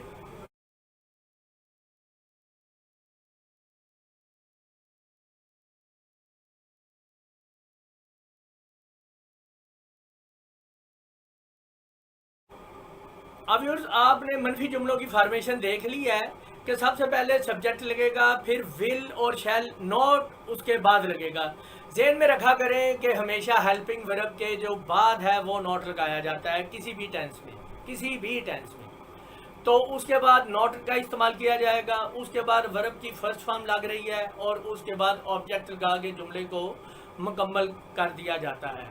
मैं स्कूल नहीं जाऊंगा, आई, उसके बाद क्या लगना है, आई और वी के साथ क्या लगता है, शैल। तो आई शैल, उसके बाद क्या लगना है, नॉट, फॉर्मेशन के मुताबिक आई शैल नॉट। उसके बाद क्या है, वर्ब की फर्स्ट फॉर्म लगानी है। तो जाना की इंग्लिश होती है go, I shall not go to school, object हो गया और जुमला मुकम्मल हो गया। ठीक है, इसी तरह छोटे छोटे दूसरे जुमले बनाएं और आपकी प्रैक्टिस है वो मुकम्मल हो जाएगी। आप चलते हैं इसके सवालिया जुमलों की तरफ।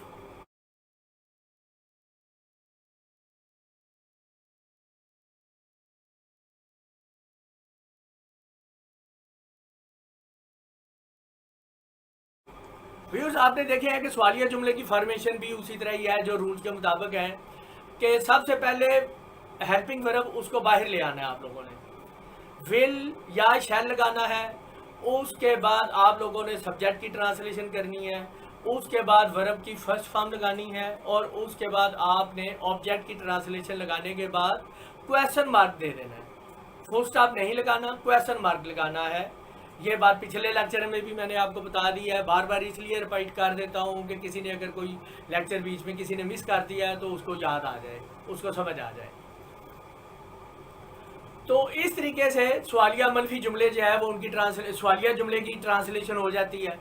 और इसी तरह ही अगर सवालिया मनफी जुमले आ जाएं तो उसकी ट्रांसलेशन कैसे बनती है वो भी फॉर्मेशन अब आप देख लें।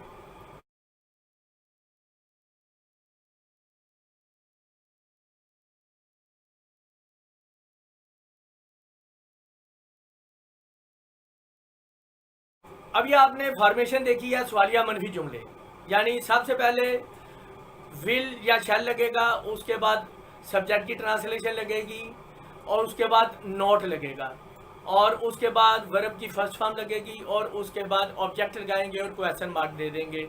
रूल दोबारा फिर वही है कि नॉट हमेशा सब्जेक्ट के बाद आएगा और हेल्पिंग वर्ब जो है विल और शैल ये सब्जेक्ट से पहले आएंगे। इस बातों को जब तक आप मद्देनज़र रखेंगे तो आप लोगों को कोई परेशानी नहीं होगी। छोटी छोटी किताबें, छोटे छोटे सेंटेंसेस लें, छोटी छोटी सी किताबें लें, उसमें से जुमले लें और कोशिश बल्कि करें कि जुमले अपने पास से बना के उसकी ट्रांसलेशन करें। मैं अपनी बात दोहराना चाहूँगा कि मैंने कहा था कि इनडेफिनिट का मीनिंग क्या है। आपने गौर किया होगा कि जब इनडेफिनिट के साथ प्रेजेंट लगाया है तो उसकी डेफिनेशन अगर आपको याद हो तो वो डेफिनेशन कुछ और तरह सी है, लेकिन जब हम जो है वो टाइम चेंज कर रहे हैं, प्रेजेंट के साथ पास्ट लगा दिया है तो उसकी डेफिनेशन बिल्कुल चेंज हो गई है, और जब प्रेजेंट के साथ हमने फ्यूचर लगा दिया है तो उसकी डेफिनेशन बिल्कुल भी चेंज हो गई है। ठीक है, लेकिन अब ये काम सिर्फ इनडेफिनेट की हद तक था। अब हम कॉन्टिन्यूस में आज जो है वो टॉपिक है वो प्रेजेंट कॉन्टिन्यूस टेंस का है, तो इसमें ऐसा कुछ भी नहीं होगा। टाइम चेंज होने से जो हमारा वर्ब है, जो हमारा काम है, उसके ऊपर कोई फ़र्क नहीं पड़ेगा। ये इंशाल्लाह जब अभी आप जो है वो प्रेजेंट कॉन्टिन्यूस सीखेंगे, जब आप पास्ट कंटिन्यूस सीखेंगे तो आपको ये बात बिल्कुल भी वाज़ेह हो जाएगी। तो अब चलते हैं, मैं आपको बताता हूँ कि इसकी प्रेजेंट इंडेफिनिट की तरफ, इसकी डेफिनेशन, इसकी मिसालें और इसकी पहचान की तरफ।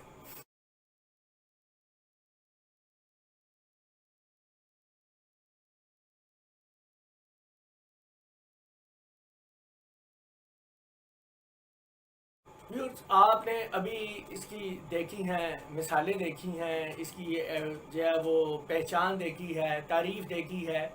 तो ये तारीफ़ ये है कि इसके ऐसे काम जो मौजूदा ज़माने में अभी हो रहे हों, अभी जारी हों, या ऐसे काम जिनको कि हम अभी कर रहे हों। बड़ी सिंपल इसकी डेफिनेशन है।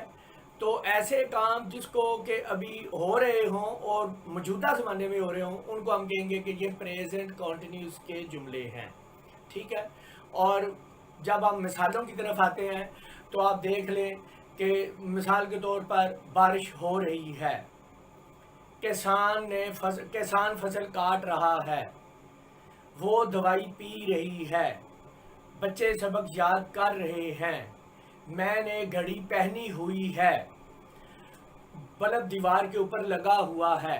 इसमें एक ये कंसेप्ट है कि आमतौर पर किताबों के अंदर भी और टीचर भी नहीं बताते हैं इसका कंसेप्ट कि ये हुआ है, हुई है, हुए हैं, ये आ रहा है इसके अंदर, इन जुमलों के अंदर। तो ये क्यों आ रहा है?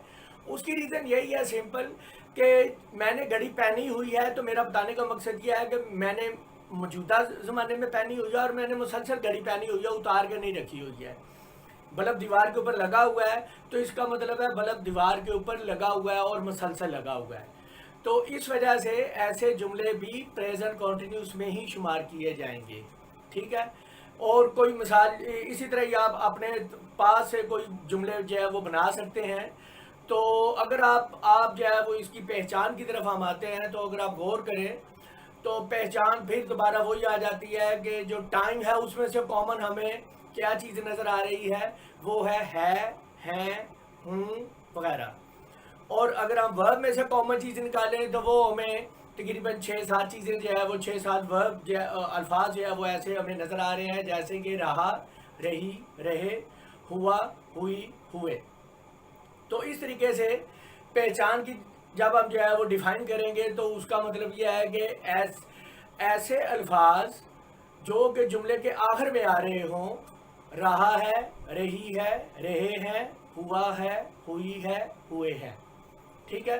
तो अब हम जो है वो चलते हैं इसके बनाने का तरीका, मस्बत जुमले या सादा जुमले बनाने का तरीका क्या है।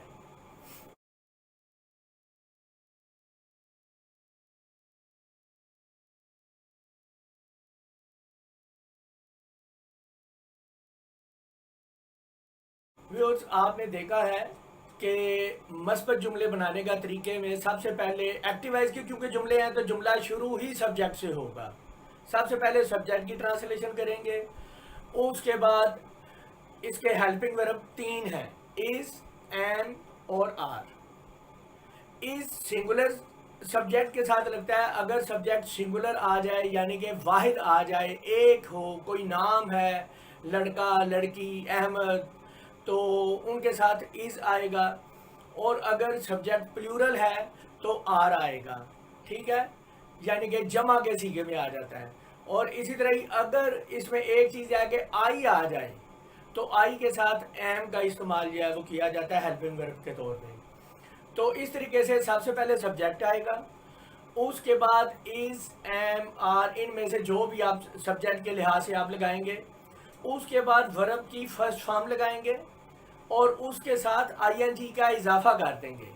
सपोज वर्ब है बाई, BUY, यानी खरीदना, तो इसके साथ ये प्रेजेंट कॉन्टिन्यूस का अगर टेंस है या किसी भी कॉन्टिन्यूस का टेंस है तो वो वर्ब बन जाएगा बाइंग, BUYING। ठीक है। वर्ब है गो, जाना, तो गोइंग, GO और प्लस उसके साथ ही, हम प्लस का निशान नहीं देना, ये बात ध्यान में रख लें, GOING, इस तरीके से इसको लिखना है। उसके बाद ऑब्जेक्ट लगाना है और फुल स्टॉप लगा देना है और ट्रांसलेशन आपकी मुकम्मल हो जाएगी। आपने जो है वो अब जुमले भी देख लिए होंगे कि जुमलों के अंदर सबसे पहले सब्जेक्ट की ट्रांसलेशन लगाई गई है, उसके बाद इज़, एम, आर में से को जो भी हेल्पिंग वर्ब है वो लगाया है। उसके बाद वर्ब की फर्स्ट फॉर्म के साथ आईएनजी का इजाफा किया गया है और उसके बाद ऑब्जेक्ट लगा के फुल स्टॉप को लगा के तो सेंटेंस को कंप्लीट कर दिया गया है। अब मैं आपको बताता हूँ इसके मनफी जुमले कैसे बनाए जाएंगे।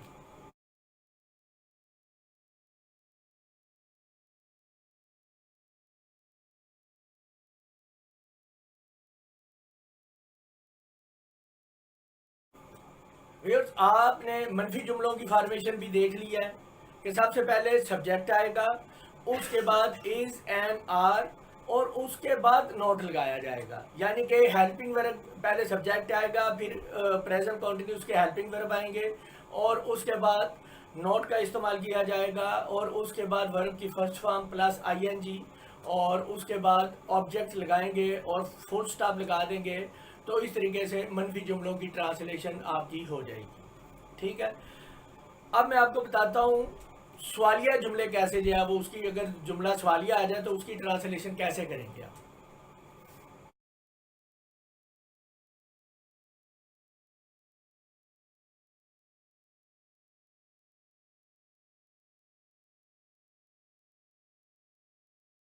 व्यूअर्स, आपने सवालिया जुमले की ट्रांसलेशन देखी है, फॉर्मेशन भी देख लिया है कि इसकी फॉर्मेशन यही है। प्रेजेंट इन कॉन्टिन्यूस के जो हेल्पिंग वर्ब हैं इज एम आर, इनको हमने शुरू में लिख लिया है। उसके बाद सब्जेक्ट की ट्रांसलेशन की है और उसके बाद वर्ब की फर्स्ट फॉर्म लगाई है और प्लस आईएनजी लगा दिया है। जो रूल हमें दिया गया है कॉन्टिन्यूस का रूल ये है कि वर्ब की हमेशा फर्स्ट फॉर्म लगती है और उसके साथ आईएनजी का इजाफा किया जाता है, तो वो लगा दिया गया है। और उसके बाद हमने ऑब्जेक्ट की ट्रांसलेशन की है और बाद में क्वेश्चन मार्क लगा दिया है, फुल स्टॉप नहीं लगाना, क्वेश्चन मार्क लगाना है। तो इस तरीके से हमारा ये वाले सेंटेंस भी कंप्लीट हो जाते हैं। अब व्यूअर्स, मैं आपको बताता हूँ सवालिया मनफी जुमले आ जाए तो उनकी ट्रांसलेशन कैसे करते हैं।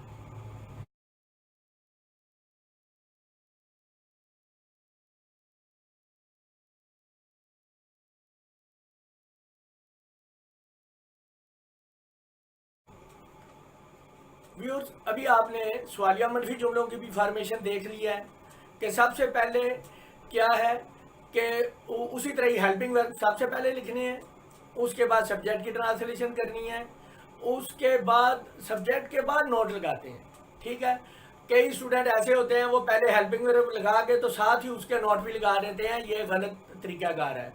पहले हेल्पिंग वर्ब लगाना है, उसके बाद सब्जेक्ट की ट्रांसलेशन करनी है और उसके बाद नोट लगाना है और उसके बाद उसी तरह ही जो वर्ब की फर्स्ट फॉर्म लगानी है और उसके साथ आईएनजी का इजाफा करना है और ऑब्जेक्ट लगा के क्वेश्चन मार्क देना है और जुमले की ट्रांसलेशन मुकम्मल हो जाएगी।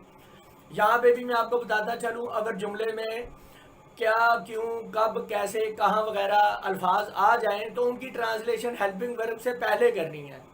यानी कि पहले WH, what, why, how, when, where, इस तरह के अल्फाज जो हैं उनकी ट्रांसलेशन करनी है। फिर उसके बाद is am are helping verb जो है वो लगाने हैं, उसके बाद सब्जेक्ट और उसके बाद नॉट और उसके बाद वर्ब की फर्स्ट फॉर्म प्लस आईएनजी और उसके बाद ऑब्जेक्ट लगा के तो जुमला आपका उसके बाद क्वेश्चन मार्क देना है और उसके बाद आपका जुमला जो है ये इसकी ट्रांसलेशन मुकम्मल हो जाएगी। वो है पास्ट कॉन्टिन्यूस। इससे पहले मैंने आप लोगों को प्रेजेंट कॉन्टिन्यूस बताया था, वो उम्मीद करता हूँ कि आप लोगों ने उसकी अच्छी प्रैक्टिस कर ली होगी और आज जो है वो पास्ट कॉन्टिन्यूस का टेंस में आपको सिखाऊंगा। तो व्यूअर्स, इसमें जिस तरह मैंने पहले आपको बताया था कि अब सिर्फ टाइम चेंज किया है, ये इंतहाई आसान है आप लोगों के लिए ये टेंस सीखना, क्योंकि जिसने प्रेजेंट कॉन्टिन्यू सीख लिया उसके लिए पास्ट कॉन्टिन्यू सीखना कोई मुश्किल बात नहीं है, बिल्कुल भी। तो आइए अब आप चलते हैं कि इसको इसकी डेफिनेशन क्या है, इसकी मिसालें कौन सी हैं और इसकी पहचान क्या है।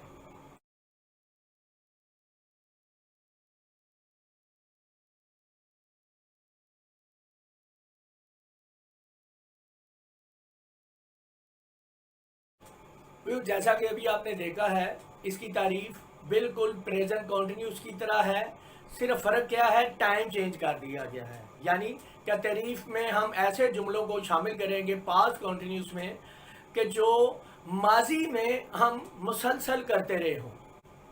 व्यूअर्स, एक बारीकी वाली बात आप लोगों को बताने लगा हूँ कि इन कॉन्टिन्यूस के जुमलों में कि जो भी काम हम कर रहे हैं उसके शुरू होने का पता नहीं होना चाहिए, वरना अगर शुरू होने का आगाज़ होने का पता होगा, जैसे मिसाल के तौर पर बारिश सुबह से हो रही है, बता दिया गया है कि बारिश कब से हो रही है, सुबह से हो रही है, हम कई दिनों से स्कूल जा रहे थे, तो कई दिनों से काम के शुरू होने का बता दिया गया है, तो ये किसी और टेंस में ऐसे जुमले जो है वो शुमार होंगे।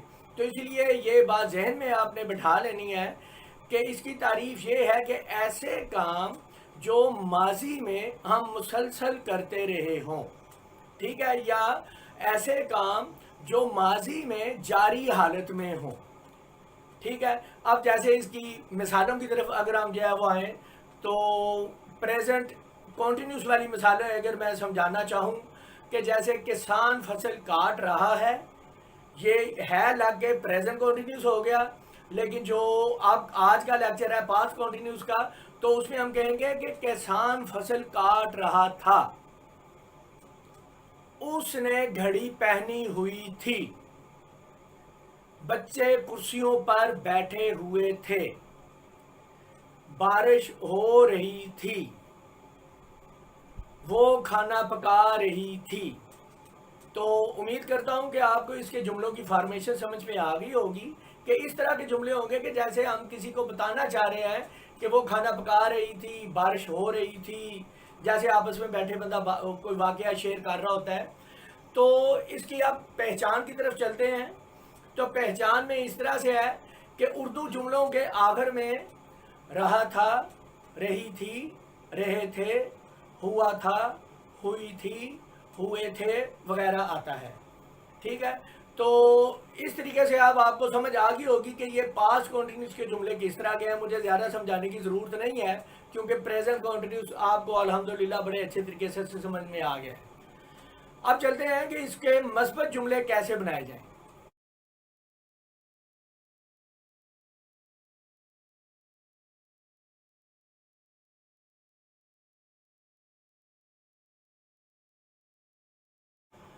व्यूअर्स, आपने इसकी अभी बनाने का तरीका भी देख लिया है, इसके जुमले भी देख लिए हैं, उसकी ट्रांसलेशन भी देख लिया है। बनाने के तरीके में मैं आपको बता भी दूं कि सबसे पहले सब्जेक्ट ही लगेगा, एक्टिव वॉइस के जुमले हैं। अब प्रेजेंट के हेल्पिंग वर्ब थे is am are. Is am are को अगर हम वर्ब के तौर पे लें तो उनका पास्ट वाज और वर होता है, ठीक है। तो इसका मतलब है हम पास्ट कॉन्टिन्यूस टेंस है वो सीख रहे हैं, तो इसके हेल्पिंग वर्ब होंगे वाज और वर। ये बात मैं दोबारा आप लोगों को रिपीट कर दूं, बहुत कम जो है वो समझाया जाता है कि वाज और वर क्यों लगा है। वाज और वर इसलिए लगा है कि टाइम चेंज कर दिया हमने, प्रेजेंट की जगह पास्ट लगा दिया है। वर्ब यानी काम हमारा वो वैसे ही शक्ल में है, यानी जारी शक्ल में है, लेकिन टाइम चेंज किया है, तो वो हमारा ट्रांसलेशन के रूल के मुताबिक हमने हेल्पिंग वर्ब चेंज कर देंगे, पास्ट के ले आएंगे, यानी इज एम आर जो है वो उसकी पास्ट फॉर्म जो है वो वाज और वर होती है। ये बात ज़हन में रखिएगा। तो इस वजह से पहले सब्जेक्ट लग गया, फिर वाज वर लग गया, और उसके बाद वर्ब की फर्स्ट फॉर्म के साथ आईएनजी लगा दिया, और उसके बाद ऑब्जेक्ट लगाया और फुल स्टॉप लगाया, और इस तरीके से जुमले की ट्रांसलेशन मुकम्मल हो गई, ठीक है।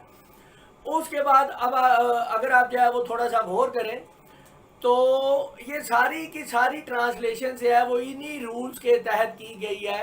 ये समझ लें कि जैसे ऊपर बता दिया गया कि सब्जेक्ट वाज वर, उसके बाद वर्ब की फर्स्ट फॉर्म प्लस आईएनजी। ये आपका एक टीचर है जो आपको इंस्ट्रक्शन दे रहा है कि जी पहले इसकी ट्रांसलेशन करो, फिर इसकी करो, फिर इसकी करो। इस रूल के मुताबिक अगर आप ट्रांसलेशन करेंगे तो आपका जुमला खुद जो है वो ठीक हो जाएगा, ठीक है। जितने भी सिंगुलर सब्जेक्ट हैं उनके साथ वाज लगता है, और जितने भी प्लूरल सब्जेक्ट हैं उनके साथ वर लगता है। अब मैं आपको बताता हूं कि इसके मनफी जुमले कैसे ट्रांसलेशन होंगे।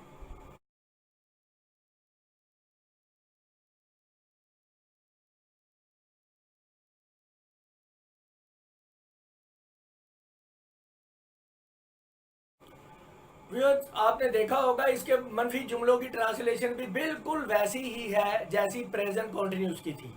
फ़र्क कहाँ पे आया है? फ़र्क सिर्फ इतना आया है कि प्रेजेंट कॉन्टिन्यूस में हम इज एम आर का इस्तेमाल करते थे और पास्ट कॉन्टिन्यूस में हमने वाज वर का इस्तेमाल किया है, बस। बाकी सारी फॉर्मेशन जो है वो उसकी वही है, यानी कि पहले सब्जेक्ट लगाया है, फिर वाज वर्ब लगा है, उसके बाद नोट का इस्तेमाल किया गया है, फिर वर्ब की फर्स्ट फॉर्म के साथ आईएनजी लगा दिया गया है, और उसके बाद ऑब्जेक्ट लगा के फुल स्टॉप लगा दिया गया है। तो ट्रांसलेशन के रूल सारे वही हैं, ठीक है। अब मैं आपको इसकी फॉर्मेशन बता देता हूँ कि अगर सवालिया जुमले आ जाएं तो उसकी फॉर्मेशन क्या है।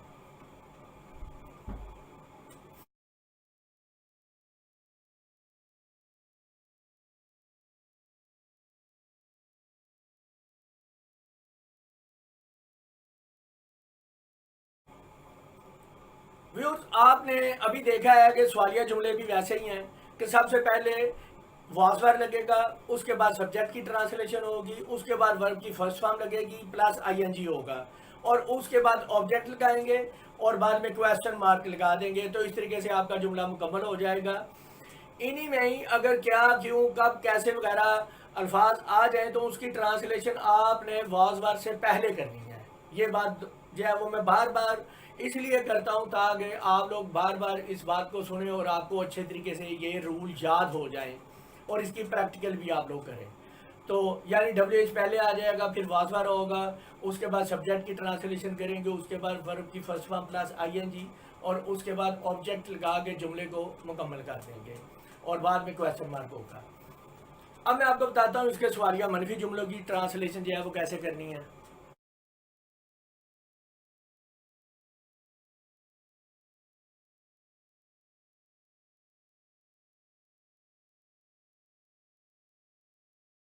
ये सवालिया मनफी जुमलों की फॉर्मेशन भी आपने देख लिया है कि वो क्या है कि सबसे पहले हेल्पिंग वर्ब आएंगे, पास्ट कंटिन्यूस के हेल्पिंग वर्ब वाज वर्ब है, ठीक है। उसके बाद जो है वो आपने सब्जेक्ट की ट्रांसलेशन कर दी, उसके बाद नोट का इस्तेमाल किया, और उसके बाद वर्ब की फर्स्ट फॉर्म प्लस आईएनजी, और उसके बाद ऑब्जेक्ट लगाया और क्वेश्चन मार्क लगा दिया, और इस तरीके से जुमले की ट्रांसलेशन आपकी मुकम्मल हो गई। जो है वो है फ्यूचर कॉन्टिन्यूस का टेंस। आज मैं आपको ये समझाऊंगा, और बीच में फ्यूचर कॉन्टिन्यूस में एक नुक्ता आता है जो कि मैं दावे से कहता हूँ कि कभी भी किसी भी टीचर ने नहीं बताया होगा, और ना ही कभी किसी भी जगह पर आपको लिखा हुआ मिलेगा किसी भी किताब के अंदर। तो इस फ्यूचर कॉन्टिन्यूस का टेंस का वो नुक्ता भी एंड के ऊपर आपको मैं बताऊंगा, ठीक है। तो अब चलते हैं हम फ्यूचर कॉन्टिन्यूस टेंस की तरफ।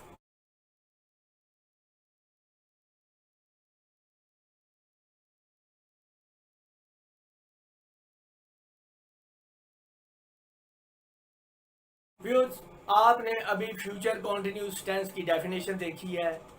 इसकी डेफिनेशन कि ऐसे काम जो कि हम प्लानिंग कर रहे हो आने वाले दिनों में, मुस्तकबिल में, कि ये काम जारी होंगे। यानी इसकी डेफिनेशन देखें तो वो एक प्रॉपर इस तरह से बनेगी कि ऐसे काम जो मुस्तकबिल में जारी हों, ठीक है। अब हम इसकी ज़्यादा वजाहत जो है वो आपको समझ आएगी मिसालों के ज़रिए से, इसकी एग्जांपल्स के ज़रिए से, ठीक है। अब इसकी एग्जांपल्स जो है वो देखें तो हम पहाड़ से उतर रहे होंगे।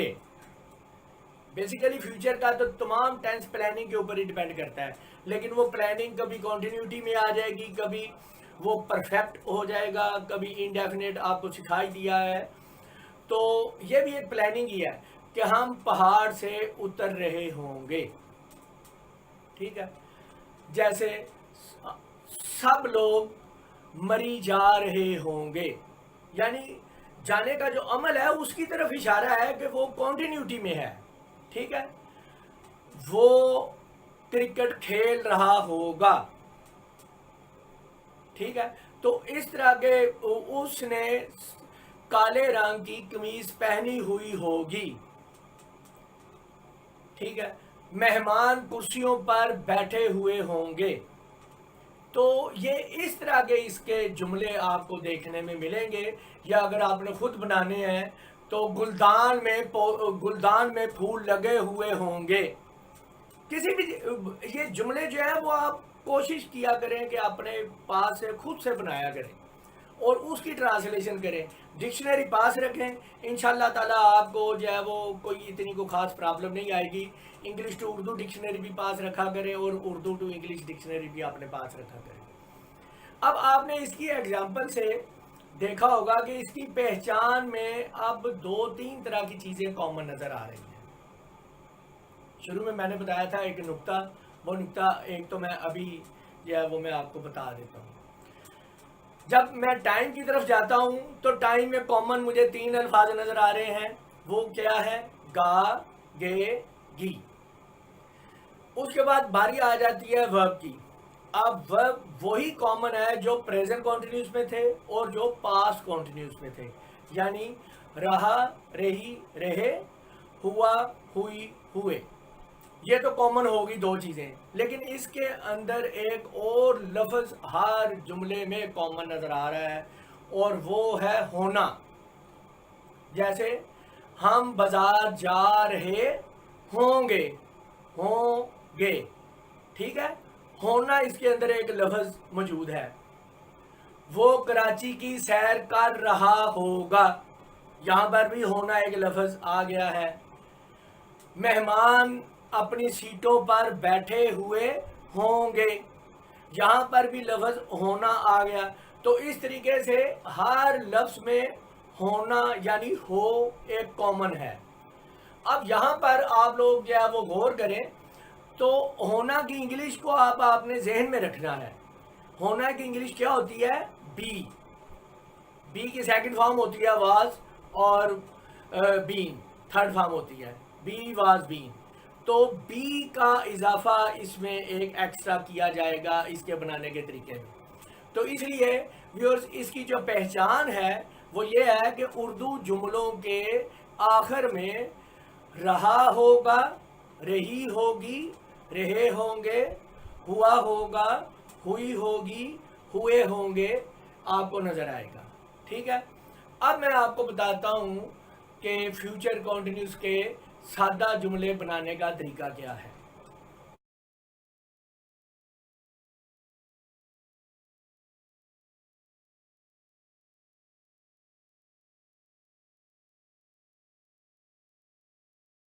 व्यूअर्स आपने अभी इसके सादा जुमले बनाने का तरीका देखा है।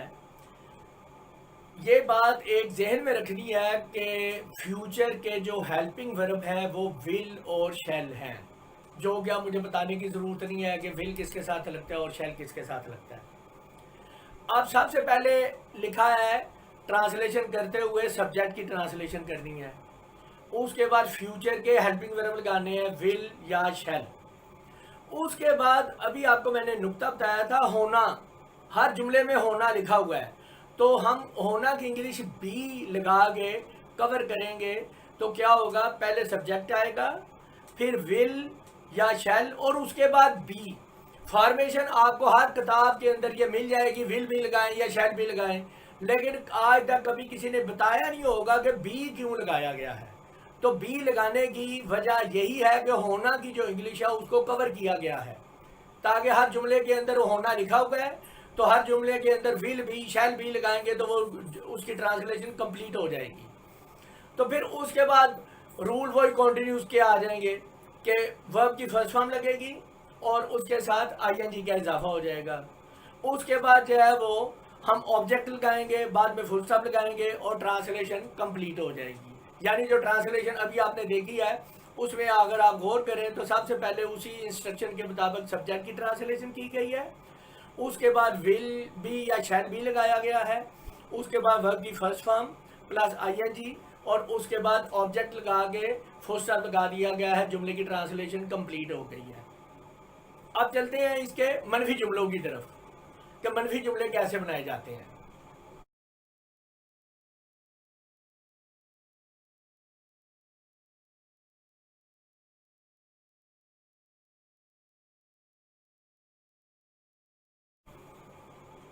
व्यूअर्स आपने अभी मनफी जुमलों की बनावट देख ली है, बनाने का तरीका भी देख लिया आपने।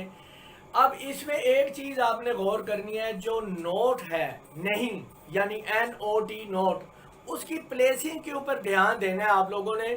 ये मैं आपको बहुत ज़ोर देकर बताऊंगा कि 80% स्टूडेंट इसकी मिस्टेक करते हैं। वो कैसे कि पहले लगानी है सब्जेक्ट की ट्रांसलेशन, फिर विल बी या शैल बी आमतौर पर स्टूडेंट लगा देते हैं और नोट उसके बाद लगाते हैं। ऐसा नहीं करना। हमारे मेन हेल्पिंग वर्ब जो है वो दो हैं फ्यूचर के, वो है विल या शैल। तो इस वजह से सबसे पहले ट्रांसलेशन में विल सब्जेक्ट लगेगा, उसके बाद विल या शैल लगाएंगे, उसके बाद नोट लगेगा और बी उसके बाद में आएगा। ये बात इंतहाई ज़रूरी है, ये वरना फॉर्मेशन आपका टेंस गलत हो जाएगा, ट्रांसलेशन गलत हो जाएगी। उसके बाद वर्ब की फर्स्ट फॉर्म लगाएंगे प्लस आईएनजी लगाएंगे और उसके बाद ऑब्जेक्ट लगाएंगे और क्वेश्चन मार्क देंगे, फुल स्टॉप लगाएंगे और जुमले की ट्रांसलेशन कंप्लीट हो जाएगी। ठीक है, अब मैं आपको बताता हूँ इसके सवालिया जुमले बनाने का तरीकाकार क्या है।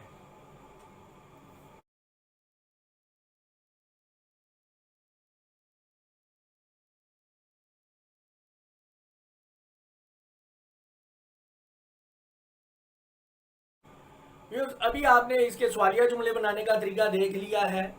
अब यहाँ पे भी आपने वही नुक्ते वाली बात आपके लिए आ गई है कि इसके मेन जो हेल्पिंग वर्ब है विल और शैल, इन्हीं को ही सबसे पहले लिखना है, बी इसके साथ नहीं लिखना। अगर आप बी साथ लिख देंगे तो ट्रांसलेशन गलत हो जाएगी। पहले लिखेंगे विल या शैल, उसके बाद आप जो है वो सब्जेक्ट की ट्रांसलेशन करेंगे, उसके बाद आप बी लगाएंगे, उसके बाद वर्ब की फर्स्ट फॉर्म लगाएंगे प्लस आईएनजी और उसके बाद ऑब्जेक्ट लगाएंगे और उसके बाद क्वेश्चन मार्क दे देंगे, आपका जुमला मुकम्मल हो जाएगा। इसी तरह इसके अंदर अगर क्या, क्यों, कब, कैसे वगैरह आ जाता है तो उसकी विल शैल से पहले ट्रांसलेशन करेंगे, फिर विल शैल लगाएंगे, उसके बाद सब्जेक्ट लगाएंगे, उसके बाद बी की ट्रांसलेशन बी लिखेंगे और उसके बाद वर्ब की फर्स्ट फॉर्म प्लस आईएनजी और उसके बाद आप ऑब्जेक्ट लगा के क्वेश्चन मार्क देंगे तो ट्रांसलेशन इसकी कंप्लीट हो जाएगी।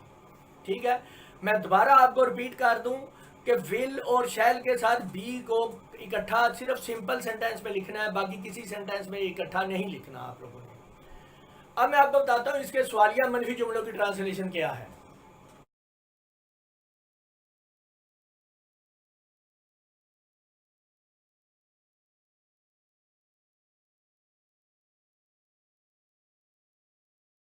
व्यूअर्स, आपने सवालिया मनफी जुमलों की ट्रांसलेशन भी, फॉर्मेशन भी देख लिया है, जुमलों की भी देख ली है, उसकी ट्रांसलेशन देख लिया है। सवालिया मनफी जुमले भी बिल्कुल उसी तरह ही हैं जिस तरह प्रेजेंट कॉन्टिन्यूस के थे, पास्ट कॉन्टिन्यूस के थे। इसका भी रूल यही चलेगा, बिल्कुल भी कोई चेंजिंग नहीं आएगी। यानी पहले विल और शैल लगाया जाएगा, उसके बाद सब्जेक्ट की ट्रांसलेशन करनी है और बिल्कुल उसके बाद नॉट बी का इस्तेमाल करना है, नॉट बी। ठीक है, और उसके बाद वर्ब की फर्स्ट फॉर्म प्लस आईएनजी लगा हुआ है और उसके बाद आपने ऑब्जेक्ट की ट्रांसलेशन करनी है और बाद में क्वेश्चन मार्क दे देना है। ठीक है, तो व्यूअर्स, आप खास तौर पर जो रूल है ना उसको अगर आप सीख लेंगे, दिमाग के अंदर बिठा लेंगे तो आपके लिए ट्रांसलेशन करनी इंतहाई आसान हो जाएगी। तो दोबारा आपको बता देता हूँ बी के बारे में बहुत ज़्यादा ध्यान रखना आप लोगों ने।